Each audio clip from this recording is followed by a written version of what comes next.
Welcome back to my backyard snack yard on a bit of an overcast day here in Dorset, England. It's not raining at the moment, so we're counting our blessings. We're just looking here at a really beautiful scented geranium. This one is one that smells of oranges, really delightful. And the flowers are so pretty too, but it's mainly the leaves that actually have loads of scent.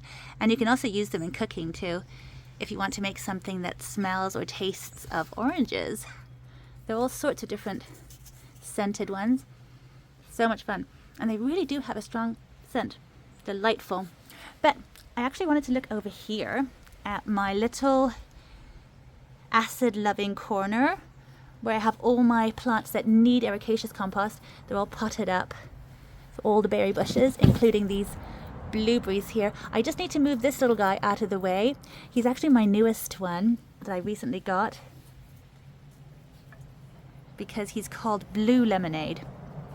And I already have a pink lemonade or two, so I thought it'd be fun to compare them. You can see the first ones are turning blue. We've had so much rain here that all these plants here have really been enjoying that. They really prefer rainwater to tap water. The tap water can sort of erode all the acidity in the compost that we plant them in, all the ericaceous compost. So it's always best to water them with rainwater anyhow, but sometimes my rainwater butts do run dry during really hot spells, so I do have to end up watering them with tap water, which is not ideal. But let's just move this little guy out of the way so we can see what I want to show you. So here's the plant I wanted to show you. It's a big tangle, my cranberry tangle, and it's a big bunch of Pilgrim. That's a cultivar. And it's really in full bloom. Look at all these wonderful flowers. I really do think they look a bit like orchids or maybe even lilies, just really miniature. They're really small, but you can see some of the beginnings of berries coming already. And it's amazing to think that they actually become gigantic. I mean, you know, big, so much bigger than other of their members of the family. Actually, yeah, also bigger than blueberries too. I mean, I do actually get really big blueberries on my bushes, but bigger than ordinary blueberries.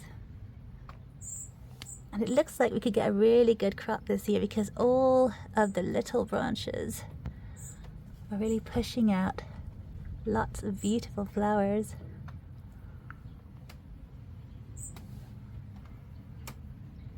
Apparently they really like sunny positions. I was told by someone who has them sort of native in their area. So I have put him in a more sunny position than I was going to, and he's doing really well here.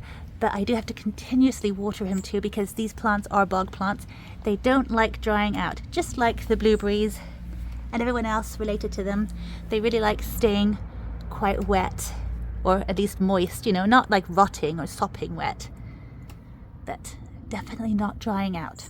So it's important to remember, but there are flowers all around it and it's just looking so pretty.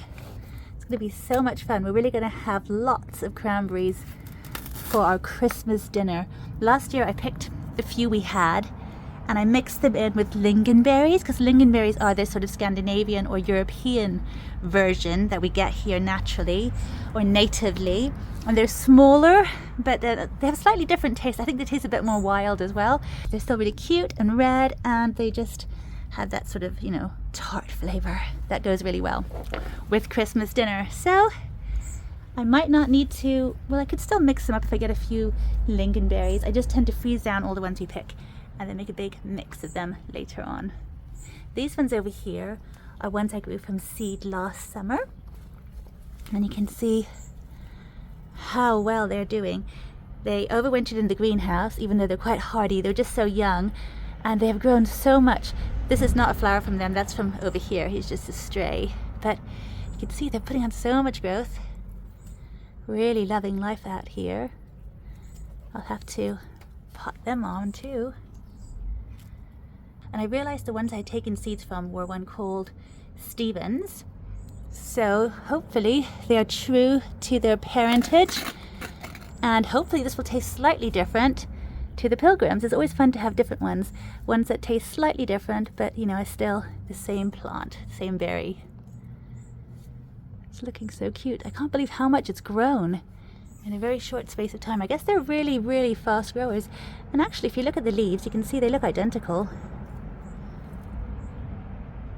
I actually hadn't noticed that. I hadn't compared the leaves yet, but now that I'm doing it, well, it's very obvious. They're very identical. Lovely. So, that was just something I want to show you before they all start setting into berries, into cranberries. We'll have a little time to enjoy the flowers, which are otherwise tucked away. Look at those cute things, honestly. So delightful. I'd never seen cranberry flowers before I grew this guy either, so really special, very enjoyable. So hopefully we'll have lots of berries, and once they all set, I'm definitely going to cover this whole barrel. It's in a barrel, because if I don't, I know the birds will come. They always eye up all these bushes, and I had to cover all the blueberries. As unattractive as that is, it's so necessary. Otherwise we'd end up with no berries at all. Unlike the raspberries, I don't cover up things I don't have to, because we have enough raspberries over here so that they can just remain uncovered. And you can see they get eaten, you know. Look, here's one. It's been nibbled at by a bird, but then there are so many that the birds can't eat them all. And we also get our fair share. See, look, there's some for us and some nibbled ones.